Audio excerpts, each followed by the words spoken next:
Dirección de Difusión, les damos la más cordial de las bienvenidas a la jornada académica Educación, Arte y Diversidad.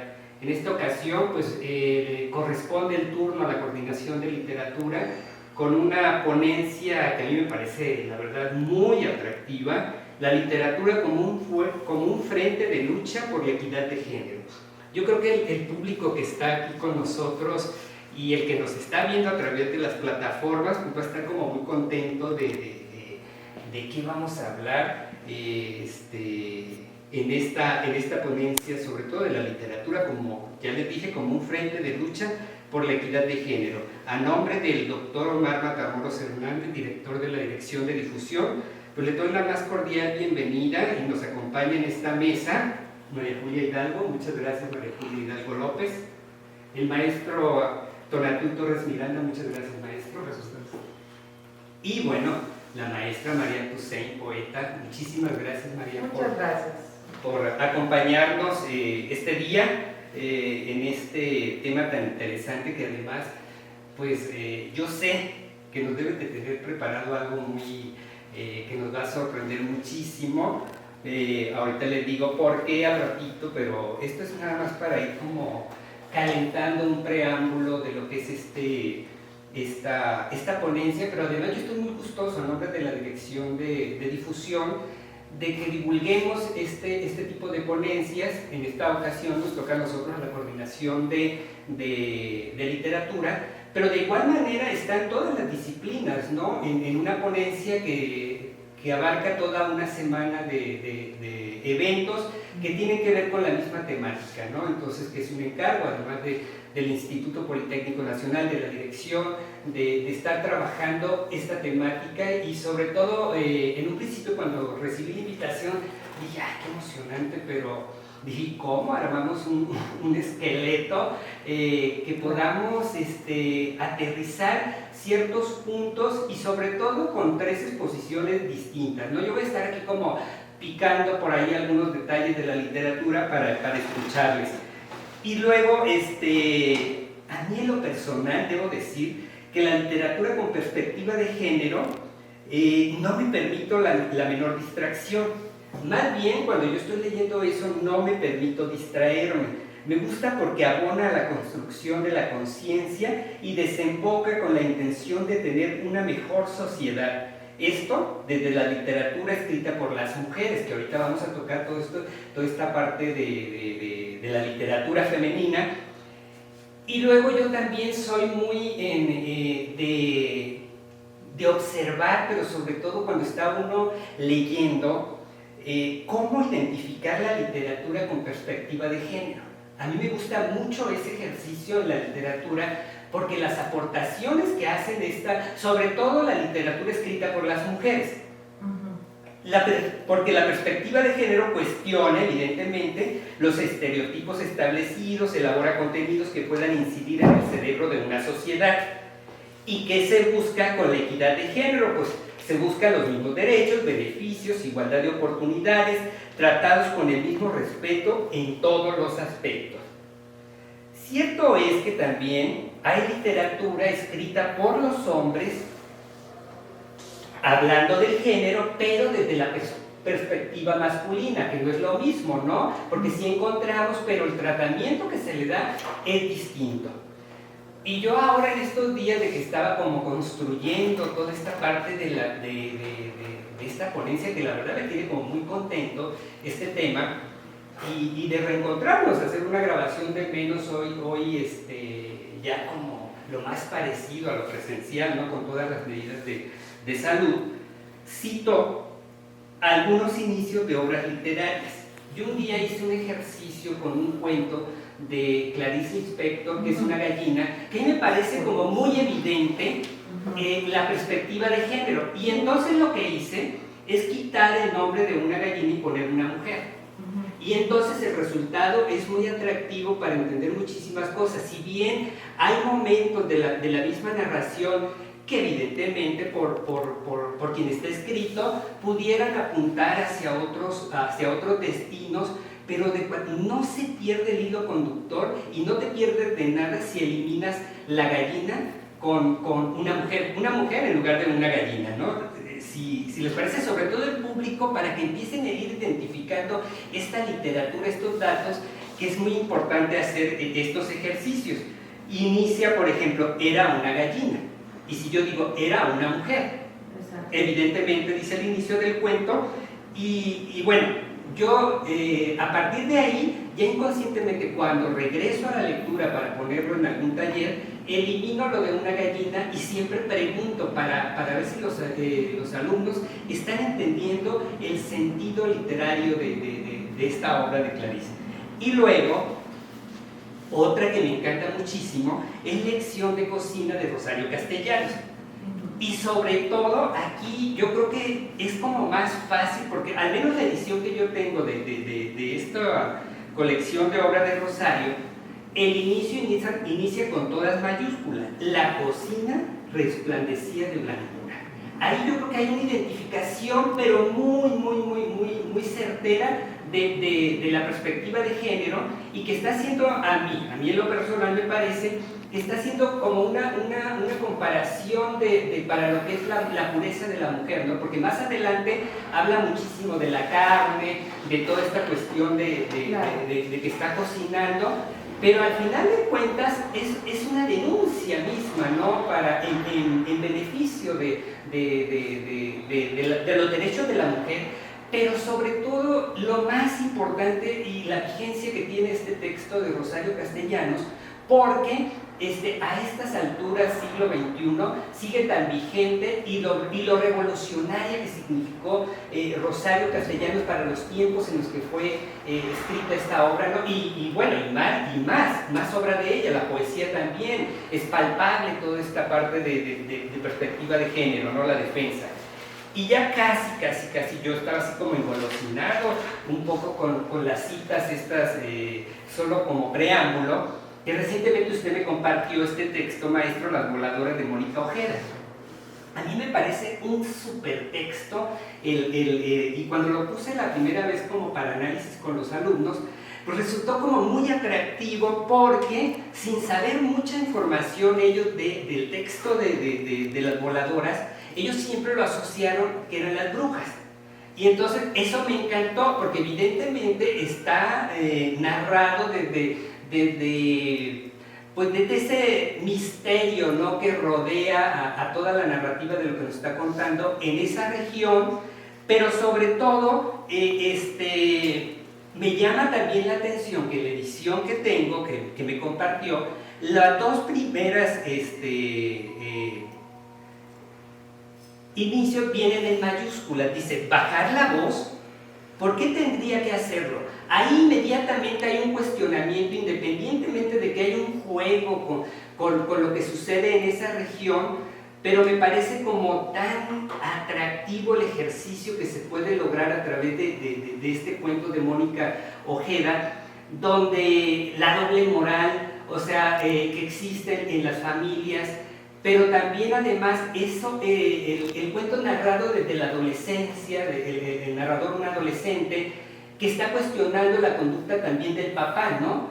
¿Por qué con una prostituta te permite ciertas cosas a escondidas de mamá, pero por el otro lado, no es, cuando mamá no te ve, te da rienda suelta? Digo, ya eso es lo que no dice el texto. Entonces ahí en ese sentido me parece como si aquí en México se planteara un cuento con La Llorona, que conocemos nosotros la leyenda, pero para aterrizar en otra cosa, ¿no? Entonces, por eso es muy importante la identificación de ciertos signos que nos va dando la misma literatura expresada por estas grandes mujeres, para que entendamos un poco más, y bueno, también, ¿por qué no decirlo? Hay una aportación también para sensibilizar a una mejor sociedad a través de la literatura, que eso es lo que estamos defendiendo el día de hoy. Y ya para terminar con estos inicios y ya darle la palabra aquí a María Julia, solo estoy haciendo como ese puente de preámbulo, porque los inicios, abrir un inicio siempre es como, dices, ¿por dónde? A mí algo que me gusta también de una de las obras, que no es el caso con perspectiva de género, pero sí reivindica el trabajo de la mujer policía en México es un trabajo de Laura Esquivel. A Lupita le gustaba planchar. A mí esa obra en lo particular le encuentro me gusta cómo está tratado, pero sobre todo como un oficio de planchar para una oficial policía te genera datos que inclusive pareciera que se convierte como en el detective para dar con quién es el asesino. Entonces, los detalles del planchado, ¿no? Pero sobre todo cómo reivindica y la dignificación que le hace a la mujer policía en México me parece bien. Y bueno, yo hasta ahí lo dejo y ahorita regresamos más porque María Julia nos tiene algo preparado. Voy a leer unas notas de María Julia Hidalgo López. María Julia, bienvenida. Es comunicóloga, ha colaborado en medios de circulación nacional con temas de divulgación de la ciencia, participó en las antologías Va de Cuento y Calidoscopio, ambas del CEPE de la UNAM. Ha publicado 2 libros, Raíces Perdidas, 2016, 100 alas, 2020, y actualmente hace periodismo independiente y colabora en medios impresos y digitales a partir del 2021, pues está aquí con nosotros como maestra de creación literaria, y pues para el Politécnico y para la Dirección de Difusión es un gusto tenerte con nosotros, María Julia. Adelante. Me dijiste por ahí también un dato que te solicité más o menos que me dijeras como por dónde andarías, pero yo creo que el preámbulo que he hecho ya es como muy claro y está muy preciso con lo que seguramente tú nos vas a compartir. Literatura femenina, masculina, existe la diferencia, equidad de género englobado en una forma gramatical. Adelante, bienvenida. Gracias, buenas tardes. Es un gusto que nos acompañen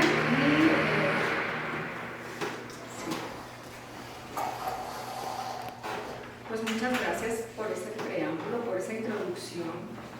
Rescato 2 elementos ahí que nos identifican, pero que nos reivindican, o sea, nos llevan en la plancha y la cocina.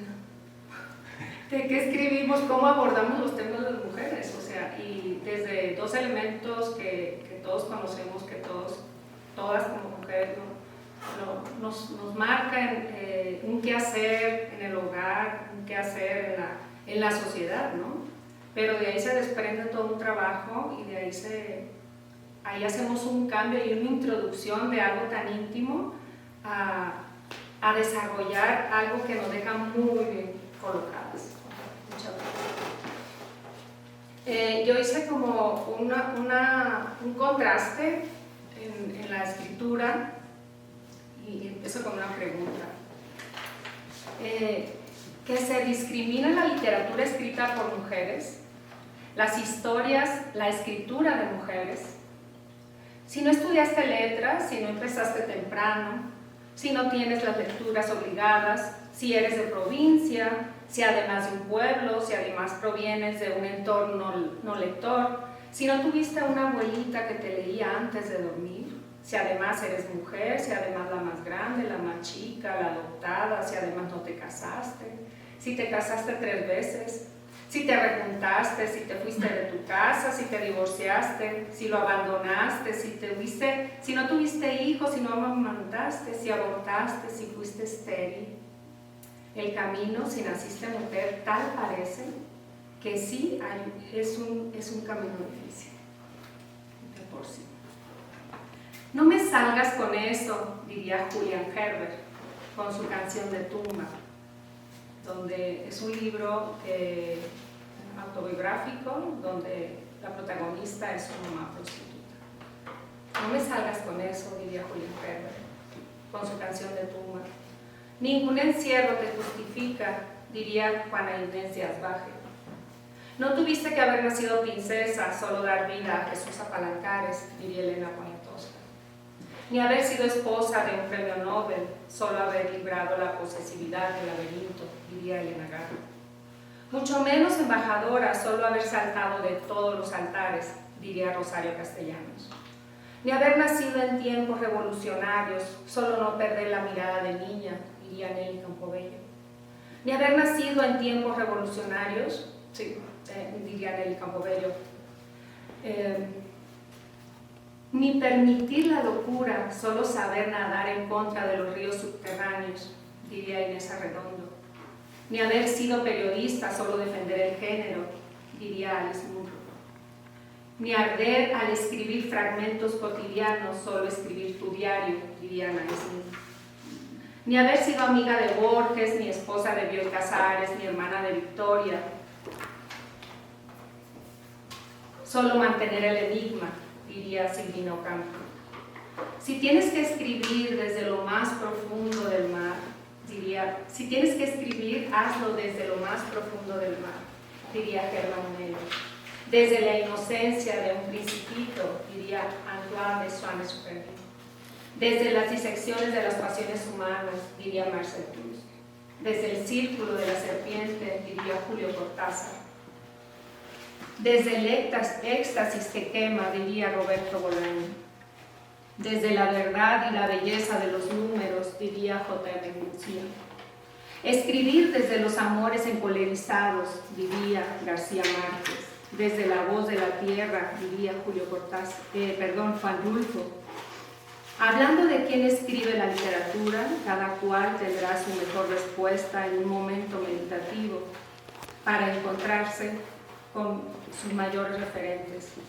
Lo que sí percibo de facto es que la mujer tiene un deber primigenio, un deber que debe cumplir antes de permitirse el placer de la vida.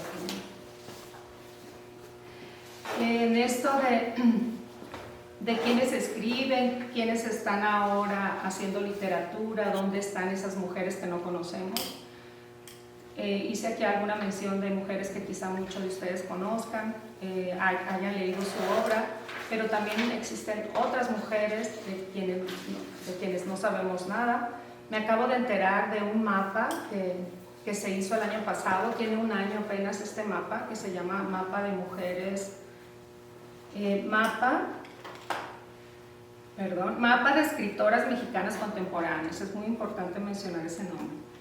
Es un mapa que tuvo la iniciativa de formarlo una joven escritora de Saltillo, de Chihuahua, y radica actualmente en Saltillo. Ella es poeta, estudió letras, y se hizo la pregunta, ¿dónde están las demás mujeres que nadie conoce? ¿Quién les da visibilidad? Que ese es un problema que creo que nosotros tenemos al momento de dar a conocer un trabajo literario de hombres o de mujeres. Yo no creo que haya una escritura mejor hecha que la otra, creo que las capacidades están en ambos géneros, pero sí, no en el contenido, pero sí en la forma de visibilizar el trabajo literario, ¿no? Y ahorita ese mapa, todavía ayer que yo lo consulté, tenía registradas alrededor de 700 jóvenes mujeres escritoras mexicanas a lo largo y ancho del país. Todas surgieron al momento de lanzar esta convocatoria. La convocatoria no está pidiendo grandes requisitos, es que tengas una obra, un libro publicado por un editorial, que es en papel, y pues una vez que eres aprobada en este mapa, te registras y ya formas parte de un conjunto de mujeres que se apoyan, que apareces ahí con un pequeño currículum donde te ven en todo el mundo. Están haciendo un trabajo muy importante y sobre todo que surgió en estos tiempos de encierro. ¿Se imaginan? Más de 600 mujeres en un año que surgieron, que estaban escribiendo en cualquier punto de la República, de las cuales pues no sabemos nada, ¿no? Y esta iniciativa para dar a conocer ese trabajo surgió pues de una joven escritora que ya tiene reconocimientos, tiene premios nacionales, alguna beca también, y dijo pues hay que dar a conocer el trabajo de las demás. Antes de cerrar esta intervención mía, recuerdo una pregunta, como un consuelo, una frase de consuelo que dijo una académica a una becaria, y le dice: no se preocupe cuando le digan que lo que escribe es literatura femenina. Le dijeron a la becaria: ¿cuál es la agresión cuando te dicen que tu escritura es femenina? la escrita por mujeres, los temas que suponen nos interesan solo a las mujeres. La forma, el talento, la brillantez igual están en los cuentos de Chekhov que en los de Catherine Marshall. El amor, el odio, la muerte son los grandes temas de la literatura, igual en hombres que en mujeres.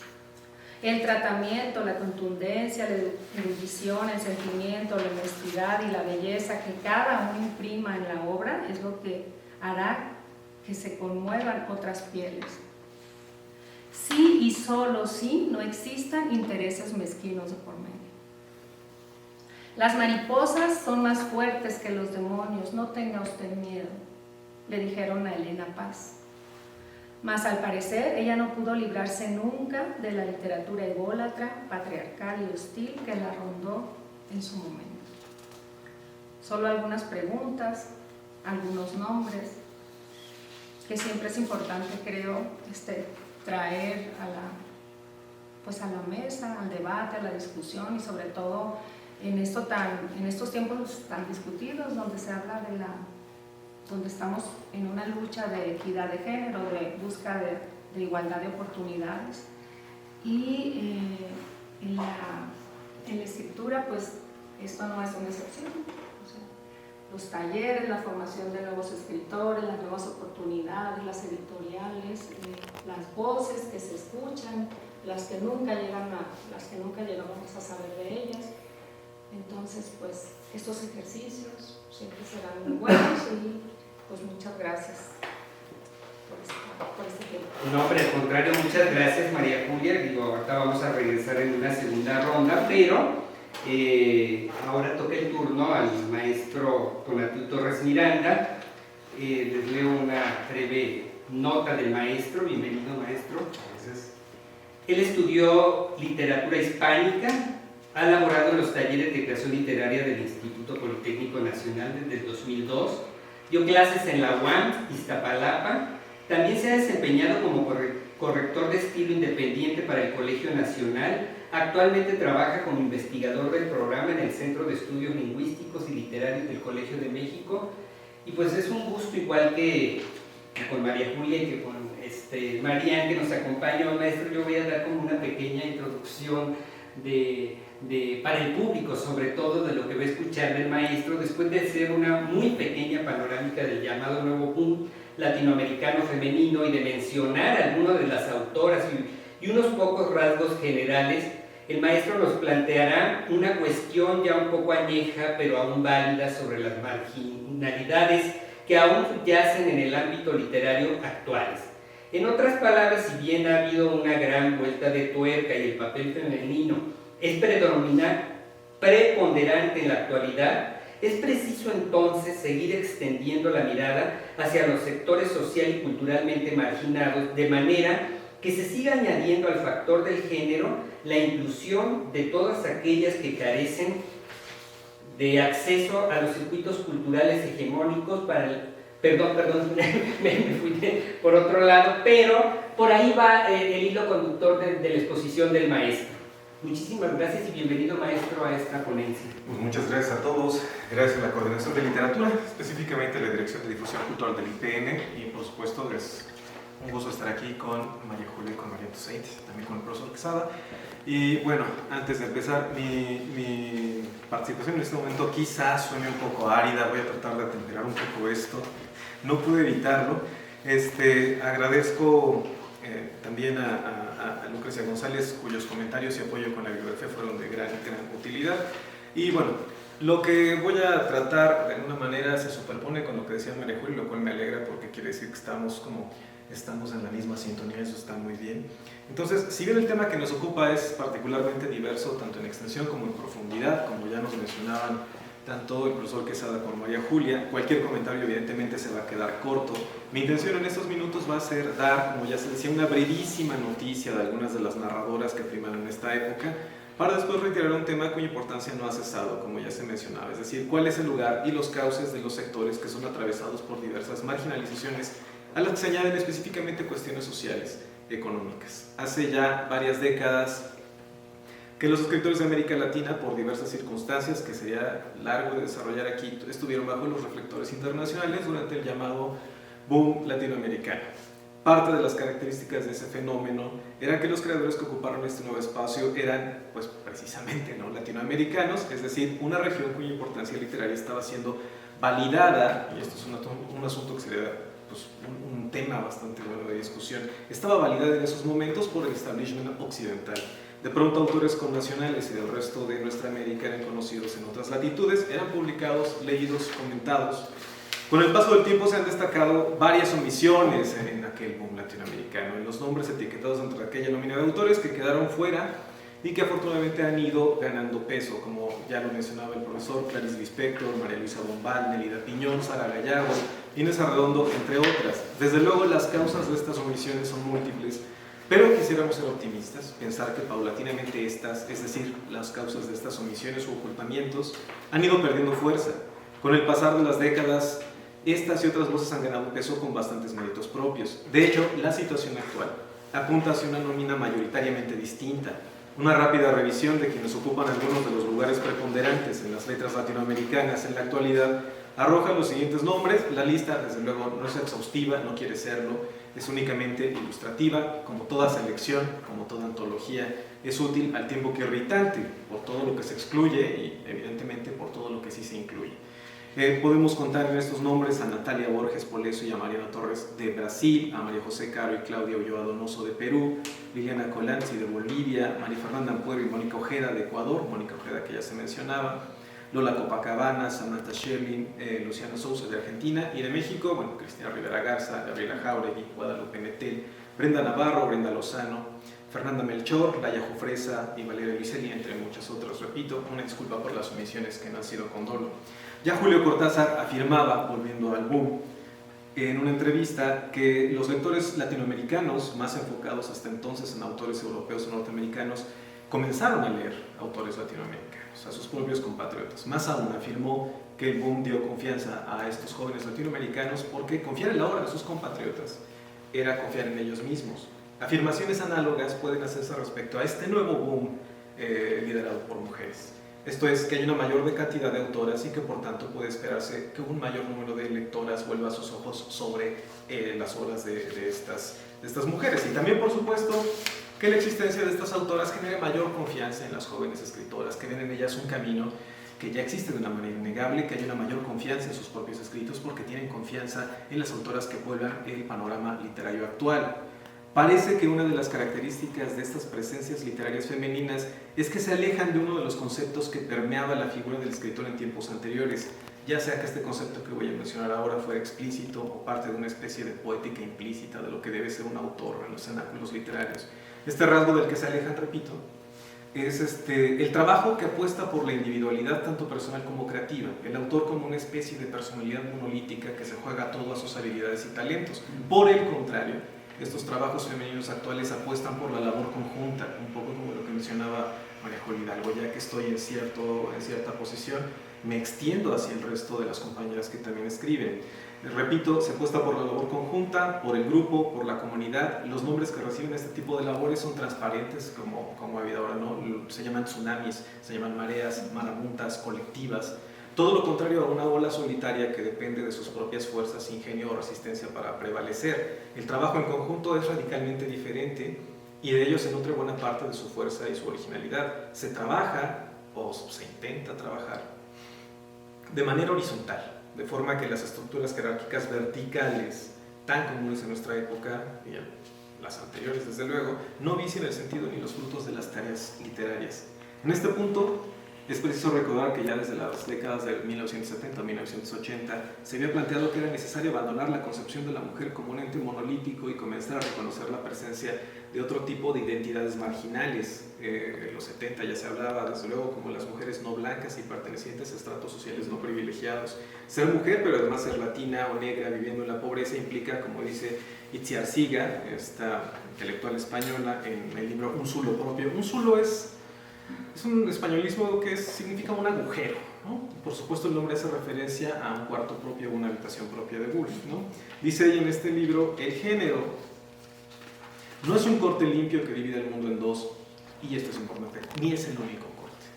En nuestro país, algunos de estos cortes de los que menciona Siga se vinculan con la posición socioeconómica, la herencia cultural, el código postal, como se dice coloquialmente, e incluso con el aspecto físico. Cabe preguntarse cuáles son las posibilidades de acceso a este tipo de circuitos por parte de las mujeres marginadas socioeconómica y culturalmente.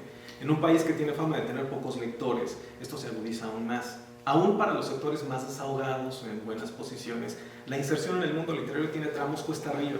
Podemos vislumbrar un poco de lo que significaría para las mujeres pertenecientes a estratos sociales lejos de la cúspide, cómo sería aún de trabajoso. Esto es relevante, entre otras cosas, porque estas voces se pierden usualmente. Mencioné hace unos momentos que uno de los vértices de este nuevo boom literario es que las mujeres pueden sentir confianza y percibir una identificación con las autoras que ahora prevalecen. Una pregunta es si la población femenina que vive estrecheces económicas se siente representada por estas autoras y sus creaciones. En algunas ocasiones se reprocha a los autores en boga que no escriban de asuntos y ambientes que se salgan de su contexto, digamos, contexto natural, por ejemplo.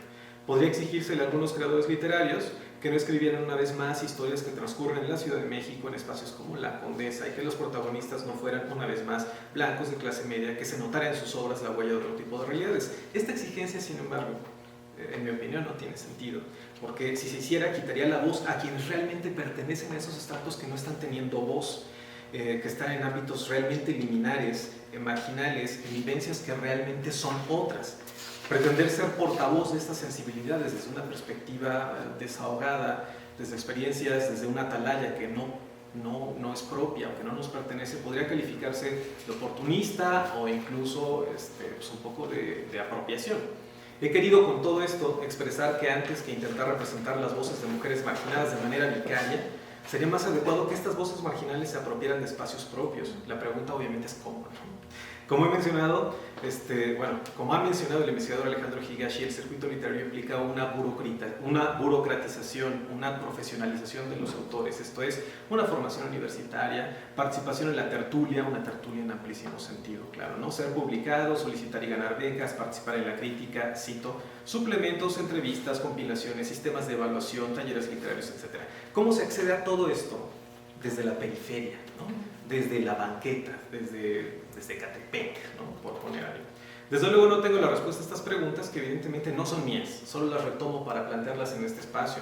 Quisiera pensar que algunos medios modernos como las redes sociales digitales, internet mismo, como esto que mencionaba María Julia, sean capaces de ser herramientas para crear otro tipo de circuitos alternativos. La democratización de saberes, la mejora en las comunicaciones, la apropiación y distribución de obras de manera independiente, que estén circulando las obras en las redes.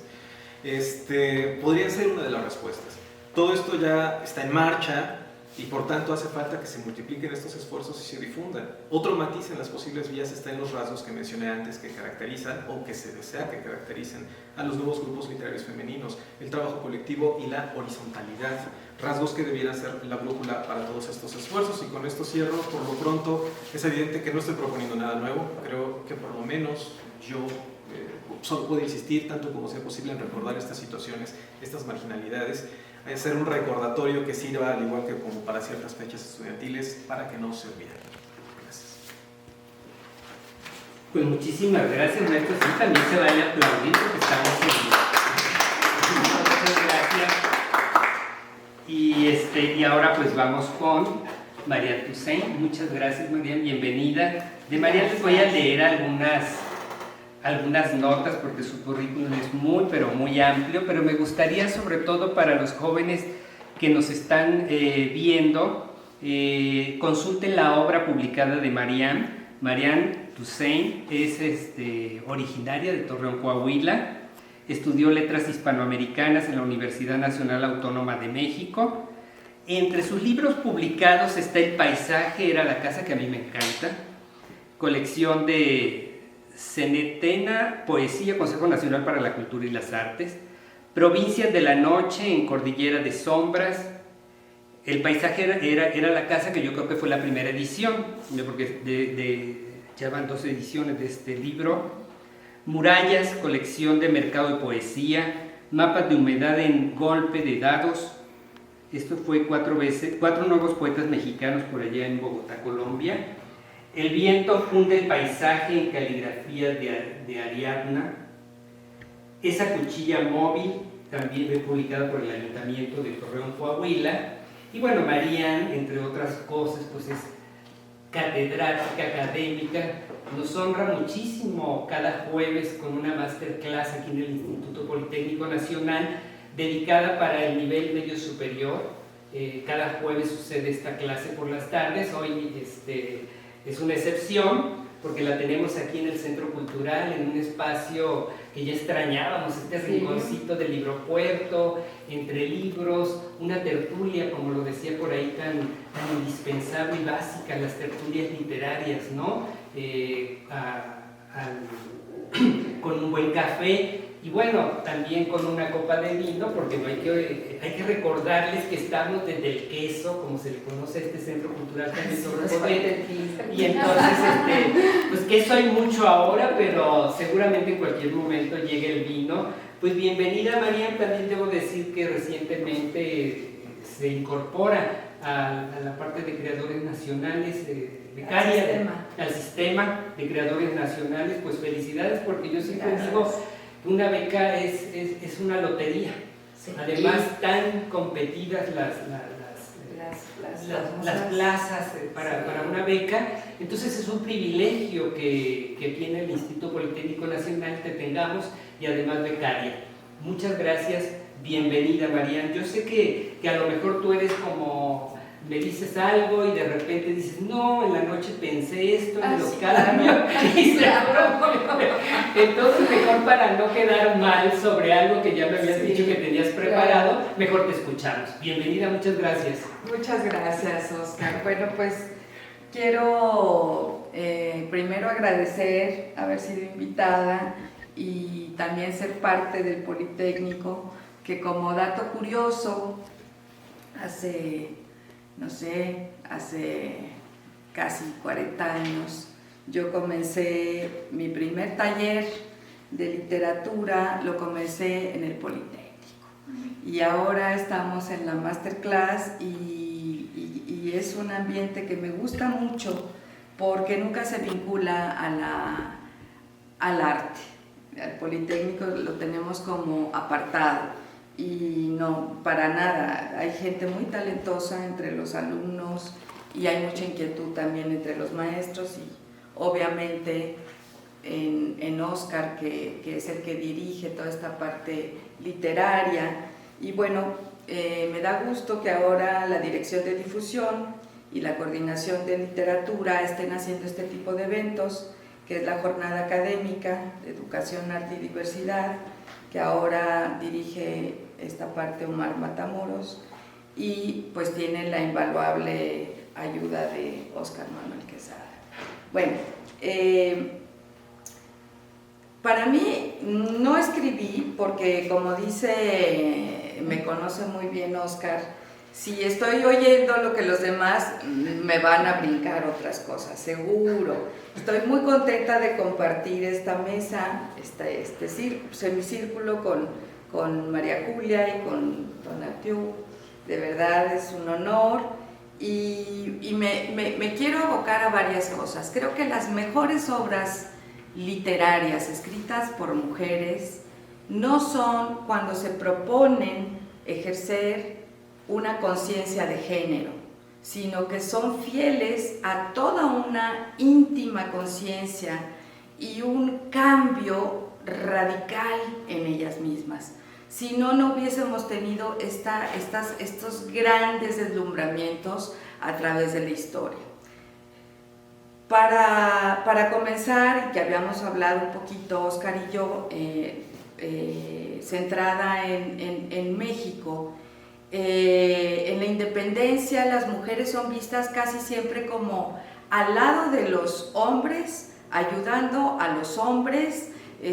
No, para nada. Es muy importante saber que estas mujeres en la independencia, una de las cosas más importantes que querían era tener derecho al voto.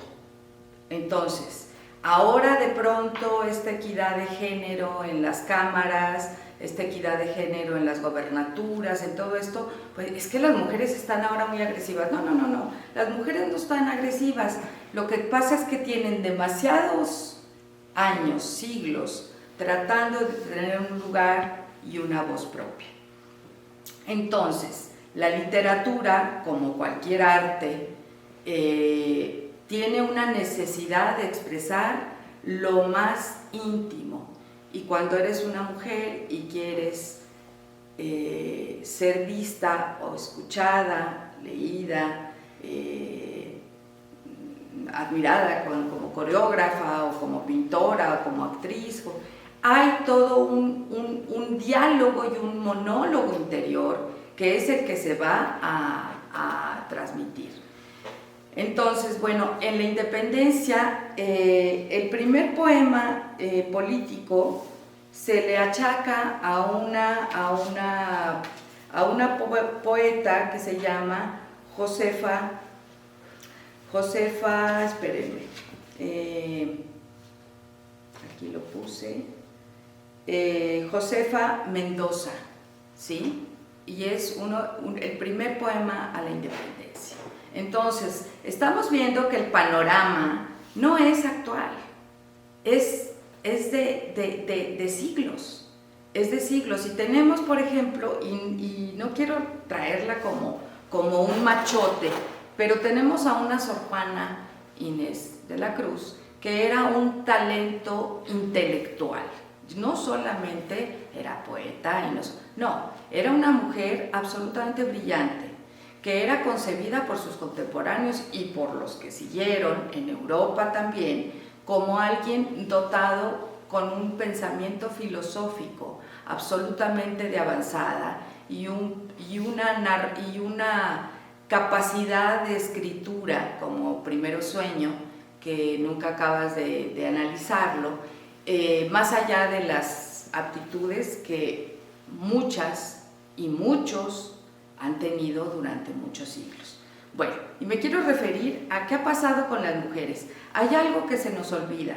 Si leemos con mucha atención a ciertas autoras, han tenido influencia en la escritura de los hombres. Y esto no solamente no se acuña en ningún ensayo crítico sobre género, se ignora por completo.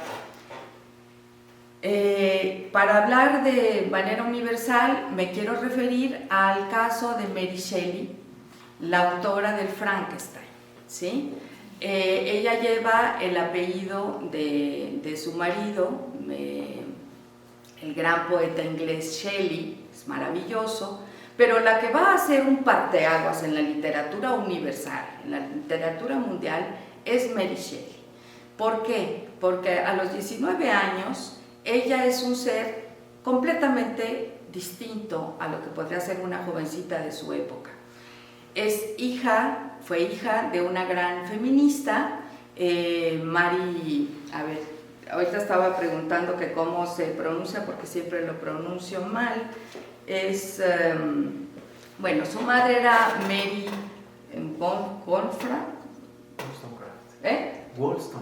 Wollstonecraft, muy raro para mí. Bueno, esta mujer nunca, aunque estuvo casada con el padre de Mary Shelley, que es Walding, un gran filósofo inglés, nunca adquirió el apellido del marido, murió joven, deja huérfana a Mary, y Mary asiste a todas las reuniones que hay en el círculo de Walding, que es el círculo del padre de Mary Shelley. ¿A quién recibía? A los grandes pensadores de ese tiempo, a los poetas y a los científicos. Y esto es muy importante. Entonces Mary Shelley, desde que es una jovencita, tiene el registro de los experimentos de los hermanos Volta, ¿verdad? De hacer mover la pata de una rana con electricidad. Bueno, toda esta información, más la formación de lo que había dejado su madre, y traigo a colación a la madre de Mary, también Mary, como se llame, con W, Wall, no sé qué, era lectora porque tiene casi 100 años de distancia con Sor Juana, y según Sarah Pott, investigaciones de ella, la madre de Mary Shelley leyó a Sor Juana, ¿no? Entonces eso nos da la dimensión de este personaje que vemos, pues la señora de los 200 pesos. No es la señora de los 200 pesos, era un personaje en el pensamiento universal, siendo mujer o no siendo mujer, que se dedicó a la cocina y hicimos una recreación en un encuentro de poesía en el norte de su cocina, y ella decía que aprendía muchísimo al cocinar aprendía muchísimo, y que si Aristóteles hubiera cocinado habría descubierto más cosas, habría escrito cosas más interesantes. Bueno, esto era un poco irónico y un poco fantoche, pero era la verdad que ella sentía.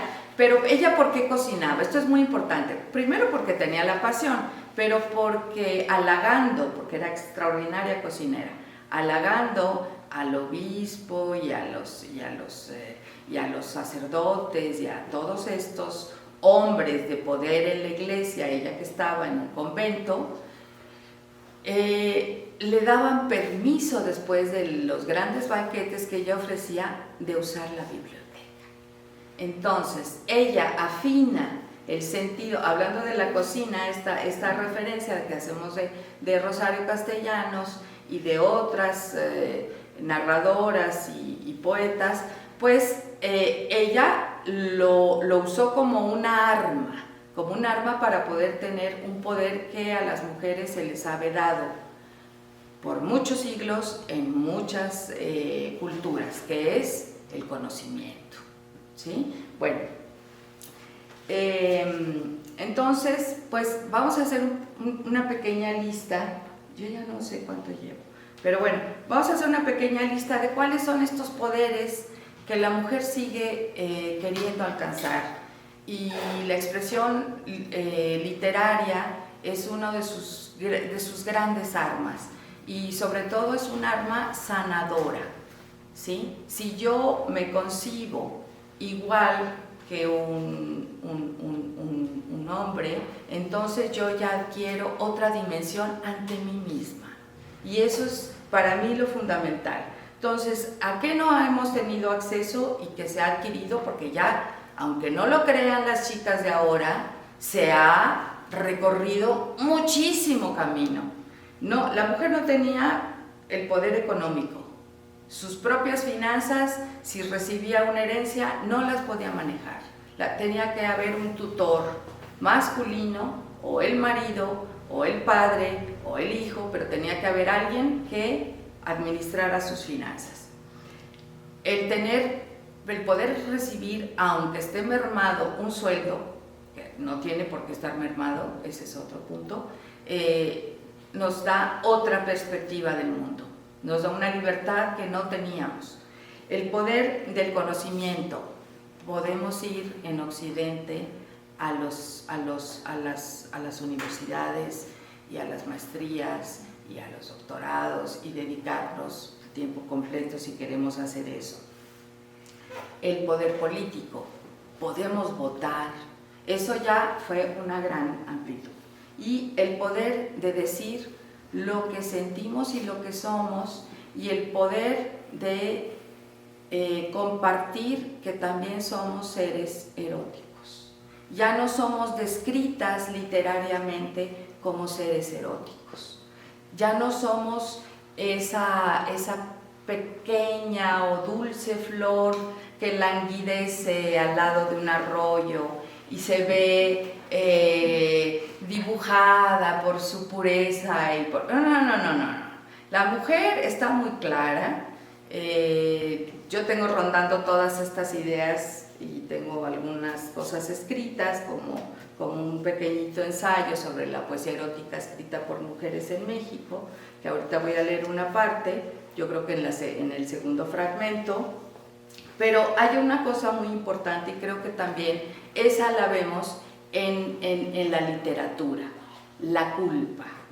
O sea, la culpa es importantísimo. De hecho, en este cuento de La gallina de Clarice Lispector es muy interesante cómo la gallina se siente azorrillada siempre, siempre está escondida, pero ¿por qué? O sea, ¿por qué hay una tendencia también femenina a estar atrás, a ocultarnos?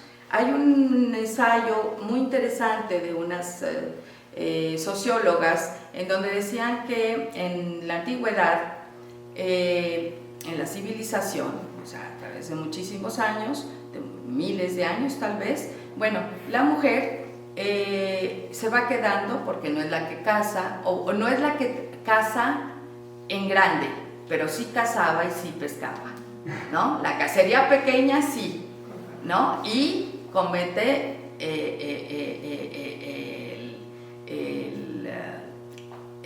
la fortuna de observar a la naturaleza y saber que se puede crear la agricultura y que eso ya permite no ser nómada. Bueno, pero ¿qué pasa con los hijos? Antes no había pruebas de DNA para saber si es mi hijo o no, entonces llegaba el otro que se habían ido tras el mamut o el tigre o vayamos a saber qué animal era el que tenía que cazar, y llegaba y aquella mujer estaba embarazada y no sabía si él era el padre o no, no se contaban los meses, no se tenía tanta certeza de la ovulación o no la ovulación. Entonces, ¿qué va a pasar? Yo tengo que imprimir en la mujer la culpa a mentir, ¿no? Entonces, ella tiene que ser absolutamente franca, limpia y pura, ¿sí? Y entonces se va volviendo la pureza y la fidelidad en una moneda de cambio. Una moneda de cambio que es lo que nos va a hacer valiosas o desechables. Bueno, esto pues obviamente si uno lee las grandes obras de la literatura en el mundo, va uno registrando esta saga, ¿no? Y va uno registrando como la parte masculina que no la satanizo, así ha sido, punto. Que ya no queremos que se siga así, pues sí, no queremos que siga así, pero tampoco hay que satanizar, porque hemos sido el producto de toda una civilización. Bueno, ¿qué va a pasar con la literatura masculina en general? En general se va a abonar a seguir alimentando la culpa en las mujeres y la sumisión y cómo no sé, cuando leemos Las Buenas Conciencias de Carlos Fuentes o leemos la misma Elena Garro, toda esta parte provinciana de cerrojos y de culpabilizar a la mujer, como en El Anillo, por ejemplo, ¿no? Nos damos cuenta que al ser lectoras, hemos seguido amamantándonos de esta estructura masculina. No sé cuánto llevo. Un poquito, vamos bien. Pero... Bueno, me trato de sintetizar a donde quiero llegar, es las influencias. Me importa mucho reconocer las influencias de la literatura escrita por mujeres en los hombres. Uno de nuestros personajes, y me encanta que lo haya dicho en varias entrevistas, fue Juan Rulfo. Juan Rulfo es posterior a María Luisa Bombal. Y varias veces él dijo, estoy arrobado, enamorado de la narrativa de María Luisa Bombal. Y si hacemos un corte como tomografía de varios fragmentos, ¿verdad?, de María Luisa Bombal y de la narrativa de Pedro Páramo, obviamente que vamos a encontrar similitudes. Entonces, yo no digo que la copió, para nada, la amortajada es otra cosa, pero obviamente abrevó muchísimo de una perspectiva que a él lo maravillaba. Y además tuvo la solidez de un gran escritor como para aceptarlo. Yo estoy maravillado decía que Efrén Hernández estaba maravillado con Dolores del Río y que él estaba enamorado de la narrativa de María Luisa Bombal.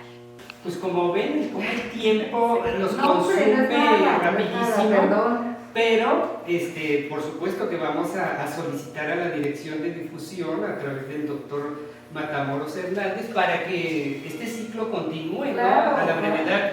Pero yo sí tengo varias preguntas por ahí como en este diálogo que vamos a aterrizar ya para este final, pero les quisiera preguntar qué tienen preparado para esta segunda intervención donde el tiempo ya nos apremia. Okay. Pero que eso no signifique que tenemos que correr, ¿eh? María Julia, adelante. Sí, gracias. Mencionabas la culpa que no nos podemos quitar, o sea, está muy impresa, ¿no? Sí, claro. En ese ser masculino, porque ¿cuántas mujeres escritoras no tienen esa habitación propia, que es muy necesaria, ni ser interrumpidas a la hora de escribir, ni tener que ir a revolver la cazuela, ni a llevar a los niños a la escuela, o no sé, tantas interrupciones que hay para poder ejercer el quehacer de la pluma, ¿no? De sus historias, o sea, completamente interrumpidas, creo yo. Exacto. Es la palabra. Nada más es, continuando con las preguntas, es aquí, ¿estás de acuerdo con el lenguaje incluyente? Me preguntaron hace tiempo, hace muy poco, ¿no? Con estos temas ahorita. Si te refieres a que me puedes decir señor, señora, señora, señor y señor, pues no pasa nada. Quizá nos tome un poco más de tiempo, el detalle, o sea, nos acostumbremos a los sonidos, pero pues no pasa nada. ¿No será que le estamos dando más peso al adjetivo y restándole mucho más sentido al verbo, a la acción? O sea, si me vas a llamar pilota, pero me vas a pagar menos que al piloto, pues págame mejor igual que a él y dime como tú quieras, ¿no? Estás cuidando la construcción del discurso, pero sigues sin respetarme, pues eso no me conviene. Hace poco alguien recordó que uno de los idiomas más hablados en el mundo, que no hace diferencia de género, es el persa, la lengua de los talibanes. Me dejó pensando si actualmente la equidad de género que estamos buscando la estamos centrando en las formas gramaticales masculino y femenino, más que en su transformación social. Consulté a la colega lingüista, siempre hay que tener a la mano una colega lingüista, y me aseguró que muchas de las lenguas indígenas en México tampoco hacen diferencia de género, que incluso usan un mismo pronombre para casi todo. No usan el él y el ella como el español, como nosotros. Sin embargo, las mujeres no ostentan cargos importantes, las casan siendo niñas y las agreden en todos los sentidos, es decir, pues un trato casi talibán. Me pregunto si la verdadera equidad radica en nombrar compañeras y compañeros, o en estar con las mismas, o contar con las mismas oportunidades e incluir a todos los grupos de mujeres, a todos, sin distinción, como mencionaba Tonatiuh. No las blancas, no las negras, no la de la periferia, y en un sentido más amplio a todos los grupos de hombres. No obstante, en el discurso efectivamente se puede invisibilizar igual a ambos, Y en esta línea la pregunta es, ¿eso seguimos haciendo? ¿Eso seguimos permitiendo? Aquí va una muestra de algo que vi en redes sociales que está circulando, o sea, eso lo acabo de ver y es un claro ejemplo, por eso lo tomé, de cómo podemos invisibilizar tanto hombres como mujeres. Dice aquí, un día como hoy nació Octavio Paz, ex esposo de la novelista, cuentista, dramaturga, guionista, poeta y periodista Elena Garro, la escritora más importante del siglo español, del idioma español del siglo XX. Muchas felicidades al ex esposo o como se llame de la gran Elena Garro. En estas construcciones es donde sí ejercemos la discriminación en la construcción del discurso. Cuotas de género es lo que parece cumplirse en una comunidad machista. Tiene que haber cierto número de mujeres para que haya equidad. Eso no es equidad. No quiero que me incluyas por ser mujer, pero no quiero que me excluyas por serlo. Bien dice la lingüista. ¿A qué se refieren cuando hablan de literatura femenina? O sea, sí, verdaderamente es una pregunta. Yo me quedo con la escrita por las mujeres que han librado las batallas primigenias, todas las que hemos venido desde los tiempos remotos De piedra. de piedra y han logrado levitar sobre jerarquías muchas veces verdaderos yugos pantanosos, diría yo. Pues muchas gracias. No, hombre, al contrario, María Julia. Pues siguiendo el orden, maestro, de igual manera para usted, su segunda aportación en esta ponencia de Jornada Académica Educación, Arte y Diversidad. Bueno, pues voy a ser particularmente breve, nada más voy a retomar. Pero no sale corriendo, nada más. Un momento, ahorita me levanto. Ya no veo que se está como... Sí, hombre, si no, ¿cómo lo discutimos? No, solamente serían 2 puntos de lo que había mencionado, que muchas veces cuando se habla de cierto tipo de marginalidades y cierto tipo de periferias, sucede, y no quisiera yo con esto aumentar la paranoia, pero sucede que hay grupos que se nombran a sí mismos periféricos y marginales y que no lo son en la realidad. Y entonces, ¿qué hacemos en esos casos? Otra de las preguntas que desde luego nada más estoy aquí retomando, ¿no? La otra pregunta sería, quizá aquellas colectivas realmente periféricas y marginales seguramente ya están y están tomando formas que nosotros no conocemos, que nosotros no estamos ubicando. Quizá en algún lugar que se reúne todos los viernes por la tarde, en algún barrio marginal, quizá en algún, ¿cómo se llama? Algún hilo de foros de internet están por ahí, y pues ojalá que podamos en algún momento tener la oportunidad de llegar a ellas, o que ellos lleguen, que estas colectivas lleguen a nosotros y que podamos conocer justamente ese tipo de formas que permanecen ignotas para nosotros. Nada más eso, y muchas gracias por la oportunidad de estar aquí. Al contrario, muchas gracias. Tenemos muy poquito tiempo, pero tampoco así de corre, ¿no? De rápido. Sí, porque si no la conclusión es como muy... claro, va a haber una segunda, por supuesto. A mí, siguiendo el turno para Marian, a mí me quedó como muy grabado la culpa a mentir de las mujeres, no lo que les inculcaron. Y bueno, por supuesto que me habías comentado y nos prometiste también que ibas a tocar un poco la propuesta de la poesía erótica, ¿no? Que eso nos encantaría escuchar un poco de ti, María. Sí. Muchas gracias. No, a ustedes. Trato de ya no irme por las ramas. Nada más quiero retomar de Mary Shelley, que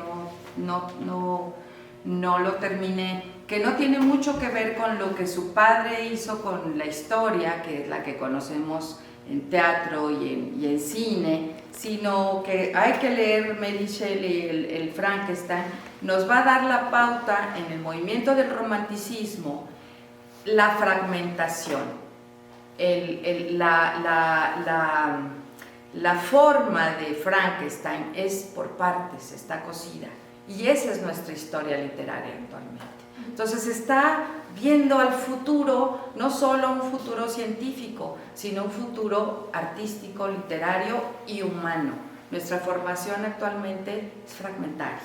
Y tenemos a una gran exponente, mujer, que es Anne Carson, canadiense, que ha estado postulada en las últimas listas del Nobel, que hace toda la gala de esta fragmentación y recrea la decreación.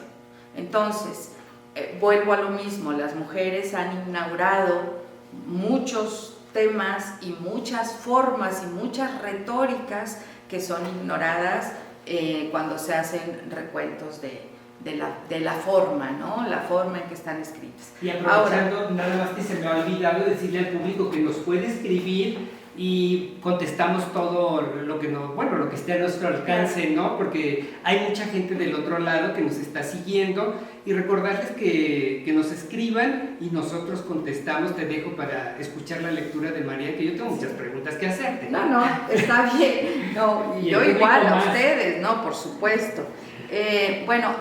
Viendo la literatura mexicana, yo la he dividido como en triadas, ¿no? Por ejemplo, la generación que es posterior a la de Elena Garro, y Elena Garro es posterior a la de Vicens. Está en esta posterior, está Rosario Castellanos, Dolores Castro y Enriqueta Ochoa.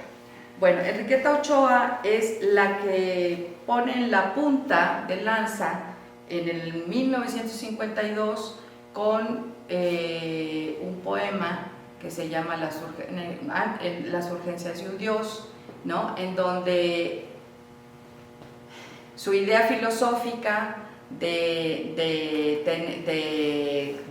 lo sagrado, de Dios, lo hace como si estuviese describiendo un embarazo, porque Dios, según su filosofía, no puede ser el Padre, tiene que ser el Hijo, porque el Hijo no muere, el Padre muere.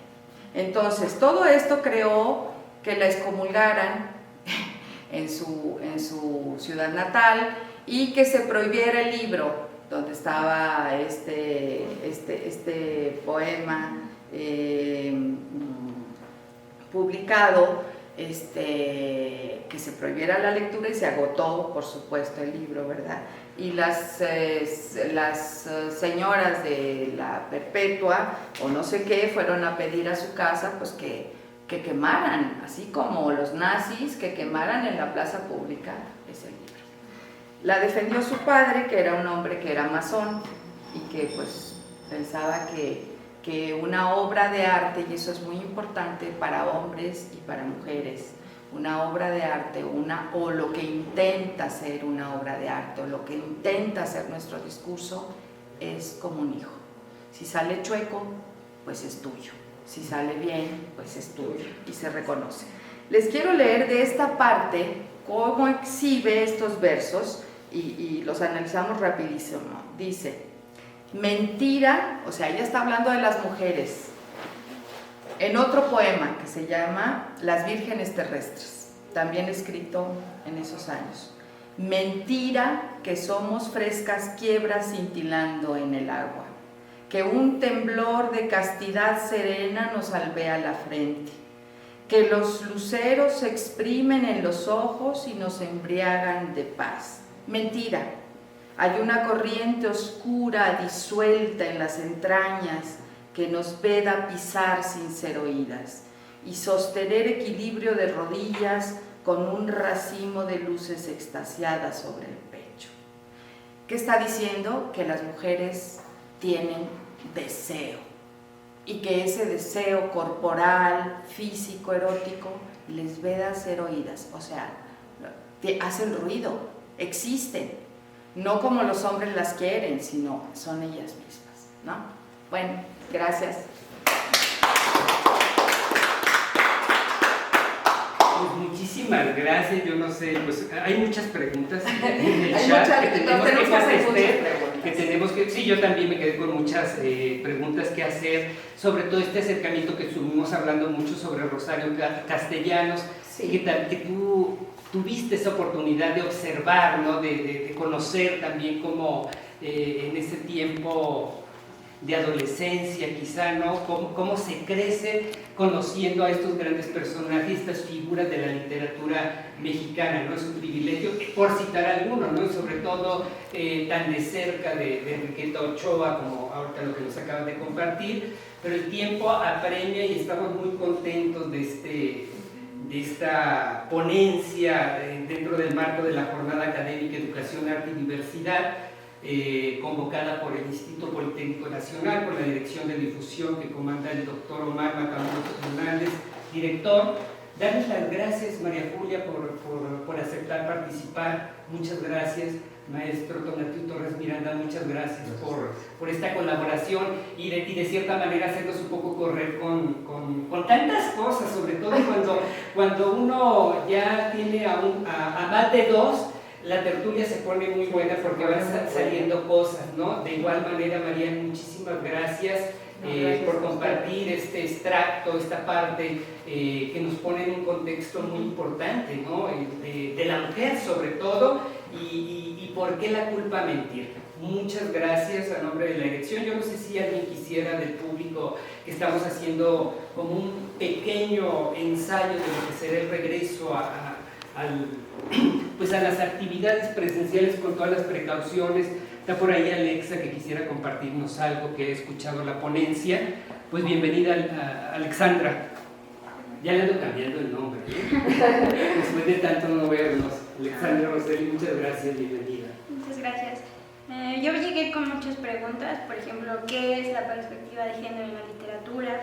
¿Cómo se lee? Porque eso es importante, ¿no? Y también me voy con varias respuestas, de dónde partir, y también creo que hablaron de la influencia, y hay que rescatar, por ejemplo, la creencia, ¿no? Cómo de la influencia nace una creencia, y de la creencia puede ser la que domina nuestra parte de nosotros mismos, ¿no? A la hora de escribir, a la hora también de vestirnos, de lo que sea, ¿no? A veces creemos que algo nos puede curar y bajo esa creencia nos estamos curando aunque sea errónea.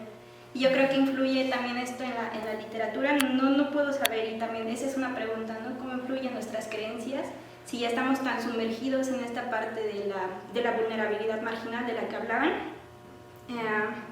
Yo creo que toda esta parte de también la difusión, ¿no? De las becas y todo eso, hay un algoritmo que destruye toda esta parte. ¿Cómo influye este algoritmo en la difusión? Yo creo que serían las preguntas centrales que tendría. Pues eso, tenemos un minuto si alguien quisiera contestar la pregunta de Alexandra. No se peleen, por favor, Yo solo Adelante, vengo maestro. resistiendo. Usted, maestro. Pues voy a salirme por el lado fácil y voy a decir que justamente el asunto a veces con el que podemos agarrarnos es de plantear preguntas, justo como lo acabas de decir, y a partir de ahí seguir trabajando, que es una forma de resistencia y de poder trabajar un poco con lo que tenemos al alcance. ¿Tú, Mariana? Pues yo creo que hay que hacer una revisión todo el tiempo de lo que crees, de lo que te han hecho creer y de cómo te mientes a ti misma y cómo te mientes también a ti mismo. Hay que recordar una cosa, el lector, el maestro, el lector, el escritor, hombre, le cuesta mucho trabajo entrar al imaginario femenino porque no está acostumbrado a la retórica femenina. Entonces, es también una cuestión de paciencia, ¿no? De insistir, resistir, no caer en estos como huevitos aislados de grupitos y de que nosotros somos lo mejor, porque entonces esto se va a viciar, se está viciando. Cambiar el lenguaje para que no tenga género es un poco fundamentalista. Entonces me preocupa y creo que esto que expuso el maestro Tonatiuh es muy interesante también, no caer en estos, unidos somos más fuertes, sí, pero si nada más estamos unidos y no estamos abiertos, pues no quiero saber el resultado. Pues muchas gracias.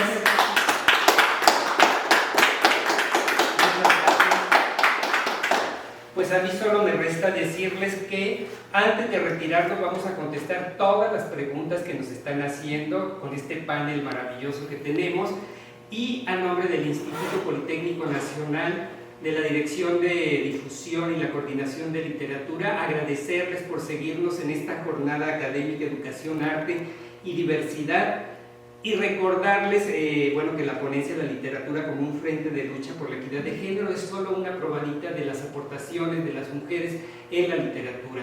Muchísimas gracias. Recordarles el hashtag El Poli es Cultura. Muchas gracias.